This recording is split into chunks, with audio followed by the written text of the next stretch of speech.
कलयुग है भाई। भाई भाई का नहीं, बाप बेटे का नहीं, बेटे बाप का नहीं, माँ माँ की नहीं, माँ बेटी की नहीं, बेटी माँ की नहीं, रिश्ते शर्मसार हैं। रिश्तेदारों की तो बात ही छोड़िए। और कलयुग है तो भाइयों भाइयों में संपत्ति विवाद भी है जो जानलेवा भी साबित होता है। और ये मामले कई आ चुके हैं, लेकिन अब जो मैं आपको पानीपत के गांव बिंझोल का मामला बताने वाला हूं वो रिश्तों को शर्मसार करने वाला है। क्योंकि ये कलयुग है, ये कलयुगी भाई हैं। अगर तुम्हें मौत भी आ जाती है तो ये कलयुगी भाई इसका जश्न मनाएंगे, मातम नहीं। तो अगर तुम्हारी ये सोच है कि मुझे मरने के बाद ये लोग याद करेंगे, मेरे जाने के बाद इन्हें मेरी कद्र महसूस होगी, तो ऐसा कतई नहीं है।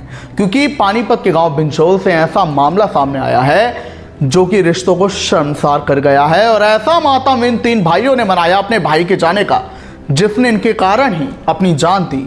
आपका सिर चकरा जाएगा। मामला आपको बताते हैं। नमस्कार, आप देख रहे हैं की दहाड़, मैं हूं आपके साथ ओम पांडे। सुरेंद्र अपनी पत्नी कविता के साथ रह रहा था।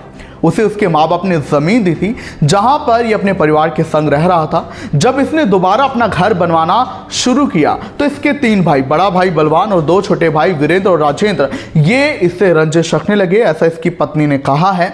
ये इन्हें डेली तंग करने लगे, रोज प्रताड़ित करने लगे संपत्ति विवाद में, और ये कहने लगे हम तुम्हें घर यहाँ पर नहीं बनाने देंगे, इसका खामियाजा तुम्हें भुगतना पड़ेगा। जिसके बाद सुरेंद्र और उसकी पत्नी ने पुलिस में इसकी शिकायत दी कि उनके भाई उन्हें तंग कर रहे हैं, प्रताड़ित कर रहे हैं। जिसके बाद इन तीनों आरोपी भाइयों ने, बलवान, वीरेंद्र और राजेंद्र, इन्होंने क्या किया, इन्होंने जो है उन्हीं पर कहा कि अगर तुम हम पर शिकायत दर्ज कराओगे तो हम तुम पर झूठी शिकायत दर्ज करा देंगे, झूठे मुकदमे करा देंगे और तुम पूरी जिंदगी जेल में सड़ोगे। जिसके बाद ये विवाद इतना बढ़ गया कि सुरेंद्र परेशान रहने लगा और आखिरकार इसी परेशानी से आहत होकर, अपने भाइयों के टॉर्चर से आहत होकर सुरेंद्र ने अपनी जिंदगी खत्म कर ली। 2 अप्रैल को सुरेंद्र बिंझल गांव के पास गौशाला में रेलवे ट्रैक पर लेट गया। ट्रेन के आगे कट कर उसने जान दे दी और वो अपने पीछे अपने परिवार को छोड़ गया। ये उसने गलत कदम क्यों उठाया मैं आपको बताता हूं। क्योंकि अब उसके परिवार का ख्याल कौन रखेगा। क्योंकि ये कलयुगी भाई, इन्होंने उसकी मौत के बाद क्या किया है आप ये सोच भी नहीं पाएंगे।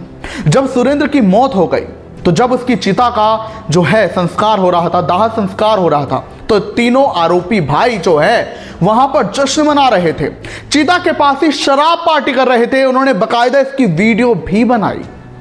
और जब 13वीं हुई, 13वीं के अगले ही दिन इन्होंने उसकी पत्नी कविता से लड़ाई भी की। यानी कि इन्हें अपने भाई के जाने का कोई गम नहीं हुआ। पत्नी तक से उसकी झगड़ा कर रहे थे। और ऐसे कलयुगी भाई हैं ये, ऐसे पापी हैं ये, आरोपी हैं ये कि इन्होंने उसकी चिता के पास ही शराब पार्टी तक की। बहरहाल जो पीड़ित पत्नी है कविता, अब उसने पुलिस में इसकी शिकायत दर्ज करा दी और पुलिस ने आरोपी के खिलाफ आत्महत्या के लुकसाने का मामला दर्ज कर लिया है।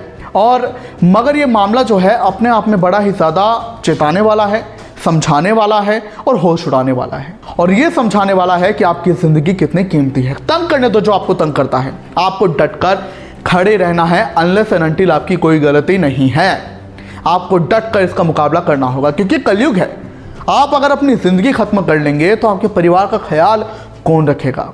ये कलयुगी भाई जो कि चिता के पास शराब पार्टी कर रहे थे, ये कलयुगी देवर जेठ जो कि पत्नी से ही उसकी लड़ रहे थे, बेचारी अब उसका पति अगर दुनिया से चला गया है, उसका सहारा बनने की वजह से तंग करना अपने आप में बहुत कुछ बयां करता है। संपत्ति विवाद कई प्रकार के होते हैं, उनमें हत्याएं भी होती हैं, हम ऐसे बहुत मामले कर चुके हैं। मगर जब किसी की मौत हो जाती है, उसके दाह संस्कार में तो उसकी इज्जत कर लो।